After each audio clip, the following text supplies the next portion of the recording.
Assalamualaikum warahmatullahi wabarakatuh.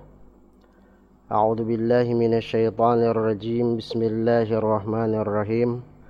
Alhamdulillahi rabbil alamin wassalatu wassalamu ala asyrafil anbiya'i wal mursalin sayyidina wa maulana Muhammadin wa ala alihi wa sahbihi wa barik wa sallim ajma'in. Alhamdulillah, kita panjatkan puji syukur kepada Allah Subhanahu wa taala dengan segala nikmat-nikmat yang telah diberikan oleh Allah kepada kita. Di antara nikmatnya adalah kita sebagai manusia. Salawat serta salam selalu tercurah ke Rasulullah sallallahu alaihi wasallam, makhluk yang paling mulia di antara semua makhluk, yaitu Rasulullah sallallahu alaihi wasallam, dengan mengucapkan Allahumma shalli ala sayyidina Muhammad wa ala ali sayyidina Muhammad. Manusia adalah makhluk yang paling mulia di bumi ini. Allah Subhanahu wa taala berfirman di dalam surah Al-Isra ayat 70, "Wa laqad karramna bani Adam wa hamalnahum fil barri wal bahri wa razaqnahum minat thayyibat wa faddalnahum ala katsirin mimman khalaqna tafdila." Sungguh kami muliakan Bani Adam, anak-anak Adam. Di sini Allah sendiri telah memuliakan anak Adam, yaitu manusia. Dengan kemuliaan itu, dengan Allah memuliakan manusia, maka sepantasnya dan selayaknya dan wajib bagi manusia untuk selalu memuliakan antar manusia, yaitu adalah saling menghormati, saling memuliakan. Di antara memuliakan manusia, sampai-sampai setelah meninggalnya manusia, orang Islam, umat Islam diwajibkan untuk mengkuburkannya. Jangan sampai mayit itu terlantar. Maka umat Islam diwajibkan menjadi fardu kifayah untuk dikuburkan. Hal ini menunjukkan manusia itu sangat mulia. Di antara kemuliaan manusia itu dari makhluk-makhluk yang lain adalah an-natiq atau an-nutqu. Sebagaimana ta'rif manusia adalah hayawanun natiq. Manusia itu adalah binatang yang bisa bertutur, yaitu binatang yang bisa berbicara dan bicaranya itu saling bisa dipahami antar satu manusia dengan manusia yang lain. Hal ini menunjukkan saling komunikasi. Transfer ilmu itu terjadi dengan sebab saling berkomunikasi. Adapun binatang lain mereka bisa bersuara namun tidak saling memahami. Akhirnya transfer ilmu pengetahuan tidak bisa mereka sebarkan. Manusia dimuliakan Allah dengan an-nutqu, bisa bertutur kata yang kata-katanya bisa dipahami oleh lawan bicaranya. Kemudian manusia itu dimuliakan Allah juga dengan taslit. Allah memberikan kekuasaan, Allah memberikan kemudahan kepada manusia untuk mengelola, untuk mengatur alam semesta ini. Kuda diciptakan Allah adalah untuk manusia sebagai kendaraan. Kambing diciptakan oleh Allah untuk manusia untuk dimakan dan yang lain-lainnya. Walaqad karramna bani Adam wa hamalnahum fil barri wal bahri. Dan kami angkut mereka itu baik di darat maupun di laut. Tidak ada makhluk lain yang bisa diangkut di darat maupun di laut. Jadi kalau manusia di darat zaman dahulu adalah mengendarai kuda, mengendarai keledai, mengendarai unta dan yang lain-lainnya. Manusia bisa menundukkan binatang untuk bisa dikendarai. Dan juga Allah mengangkut mereka itu fil bahri, dengan memberikan kemudahan dengan akal. Akhirnya manusia bisa membuat maulah bahtera. Inilah salah satu di antara kemuliaan-kemuliaan Allah. Wa hamalnahum fil barri wal bahri. Kemudian yang kedua, wa razaqnahum minat thayyibat. Kami berikan mereka, kami rizkikan mereka minat thayyibat, di antara yang baik-baik, makanan yang baik, makanan buruk tidak mereka makan. Jadi Allah berikan kemuliaan manusia ini diberikan makanan-makanan yang baik. Sementara binatang yang lain itu mereka makan makanan yang mentah. Seperti daging-daging mentah, ikan-ikan mentah, dan yang lain-lainnya. Sementara manusia dengan akal pikirannya, Allah berikan akal pikiran untuk mengelola, untuk mengatur makanannya dengan dimasak dan yang lain-lainnya. Kemudian di antara yang thayyibat lagi adalah diberikan Allah manusia untuk makan menggunakan tangan. Kalau binatang yang lain adalah makannya menggunakan taringnya, ada yang menggunakan patuknya, ada yang menggunakan tangan pun tapi tidak sempurna, seperti kera menggunakan tangan tapi penggunaannya tidak sempurna. Allah muliakan manusia dengan at-thayyibat, makan dengan menggunakan tangan yang terhormat.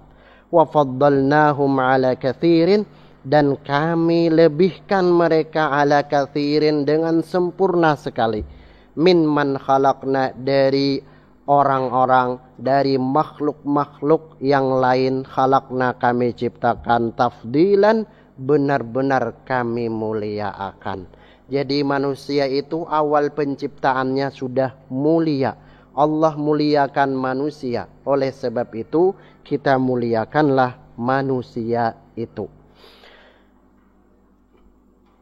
Ma'asyiral muslimin rahimakumullah, para pemirsa yang berbahagia, manusia diciptakan itu tujuannya ada dua. Yang pertama secara umum, yang kedua secara khusus. Yang pertama, manusia diciptakan di dalam surah Al-Baqarah ayat 33. Allah berfirman, wa idh qala rabbuka lil malaikati inni ja'ilun fil ardi khalifah. Ketika Tuhanmu, ketika Rabbmu berkata kepada para malaikat, inni ja'ilun, sesungguhnya saya menjadikan fil ardi, di bumi ini, khalifatan, sebagai khalifah. Khalifah di dalam bahasa Arab ada dua. Yang pertama khalifah dalam artian pengatur, pengelola, dan yang lain-lainnya. Jadi manusia diciptakan untuk mengatur bumi ini, untuk mengelola bumi ini, sebagai pengatur, sebagai pemimpin, mengatur, mengusahakan, dan yang lain-lainnya. Yang kedua, khalifah dalam artian adalah pengganti. Maksudnya manusia tidak akan punah seperti punahnya dinosaurus dan yang lainnya, seperti punahnya, seperti mungkin akan punah lagi yang sekarang di Kalimantan adalah beruang madu. Nah, itu akan punah. Kepunahan mereka bisa disebabkan tangan manusia, atau disebabkan alam, atau disebabkan yang lainnya. Sementara manusia ini tidak akan punah karena Allah menjadikan khalifah, pengganti. Dalam artian satu meninggal akan lahir lagi yang lain. Satu binasa, satu kaum dibinasakan Allah, tapi kaum yang lain masih ada. Sebagaimana di Indonesia ini ada yang mengatakan bahwa makhluk atau manusia di Indonesia ini adalah berbeda dengan manusia di zaman purba. Mereka habis di zaman purba, tapi ada manusia-manusia modern yang terlahir berasal dari manusia purba tadi. Jadi manusia diciptakan untuk khalifah, sebagai pengatur atau sebagai yakhlif atau yakhluf, menggantikan sebagiannya akan sebagian. Yang khusus diciptakan manusia ini adalah untuk ibadah kepada Allah Subhanahu wa ta'ala. Wa ma khalaqtul jinna wal insa illa liya'budun, surah Dzariyat ayat 56. Tidaklah aku ciptakan jin dan manusia kecuali untuk beribadah kepadaku. Manusia diciptakan ada dua unsur. Yang pertama unsur ardi, yaitu elemen bumi. Allah subhanahu wa ta'ala menciptakan dari tanah. Idh qala rabbuka lil malaikati inni khaliqun basharan min tin. Ketika Rabbmu berkata kepada malaikat, sesungguhnya aku menciptakan manusia dari tanah. Ini unsur tanah. Unsurnya tidak mulia. Unsur yang kedua adalah unsur samawi, yaitu unsur langit. Unsur bumi, yaitu jasad kita. Jasad kita ini adalah bisa disebut dengan jasadnya hayawaniyah, yaitu senang segala kenikmatan-kenikmatan. Lalu ada agama diturunkan, ada agama untuk mengatur kenikmatan-kenikmatan itu sesuai dengan syariatnya Allah subhanahu wa ta'ala. Manusia itu diciptakan dengan unsur bumi agar bisa berkembang biak, makan, minum, berkeluarga. Hal ini agar bisa dijadikan sebagai khalifah, pengganti, tidak punah. Dengan ada nafsu, akhirnya mereka bisa membangun peradaban-peradaban yang dimuliakan, peradaban-peradaban yang tinggi, memiliki keturunan-keturunan yang mulia. Hal itulah yang sebagai dasar diciptakannya makhluk yang bernama manusia ini dari tanah. Yang kedua diciptakan lagi dari samawi, dari langit, yaitu roh kita ini adalah bukan berasal dari tanah. Allah berfirman sambungannya tadi, inni khaliqun basharan min tin fa idza sawaituhu wa nafakhtu fihi mir ruhi faqa'u lahu sajidin.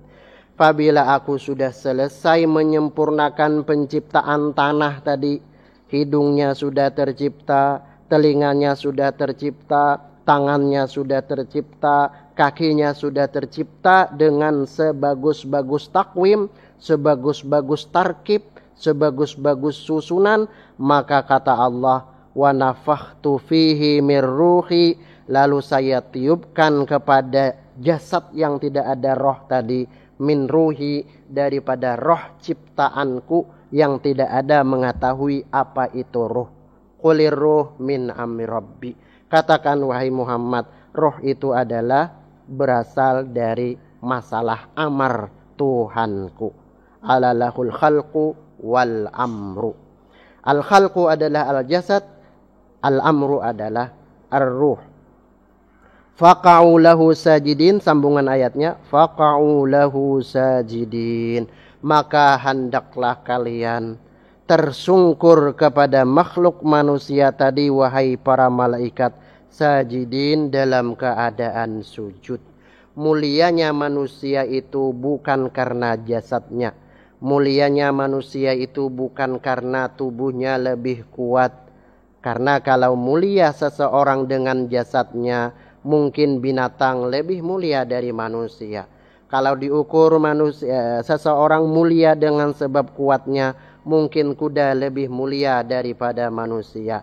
Kalau jasadnya lebih besar, mungkin gajah lebih mulia dari manusia. Tapi ukuran manusia itu adalah kedekatan dia kepada Allah. Kedekatan seseorang itu adalah rohnya dekat dengan sang pencipta roh. Jadi manusia itu sujud para malaikat kepada Nabi Adam karena ada nafakhtu fihi, aku tiupkan kepadanya roh, maka mulialah manusia itu. Kita lihat apabila manusia itu sudah meninggal dunia, jasad tersungkur, maka orang mendekat pun takut, beparak pun takut kalau tak ada roh. Kalau ada roh mereka tidak takut. Namun kalau sudah tidak ada roh, mereka akan takut dengan si mayit tadi. Jadi mulia manusia dengan sebab roh yang ditiupkan kepada jasad tadi. Ma'asyiral muslimin rahimakumullah. Illa liya'budun, kecuali tugas manusia itu diciptakan untuk ibadah kepada Allah. Ibadah itu ada badaniyah seperti salat, puasa, ada maliyah, ibadah harta seperti zakat.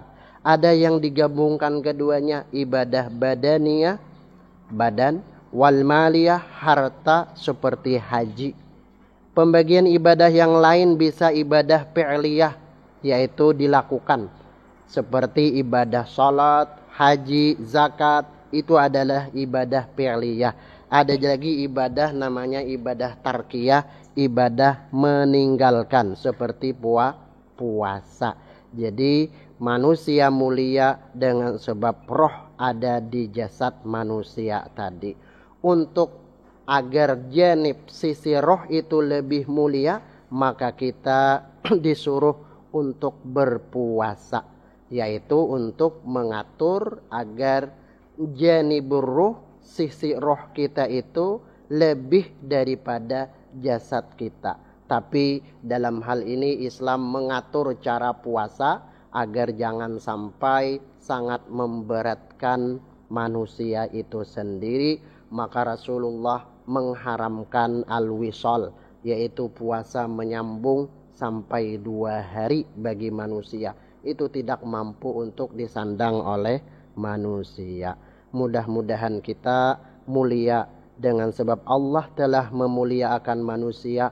Mudah-mudahan kita selalu memuliakan manusia, memanusiakan manusia, tidak mengangkat manusia lebih daripada derajatnya seperti menjadikannya sebagai Tuhan, dan tidak juga merendahkan manusia sampai derajatnya jatuh seperti hewan.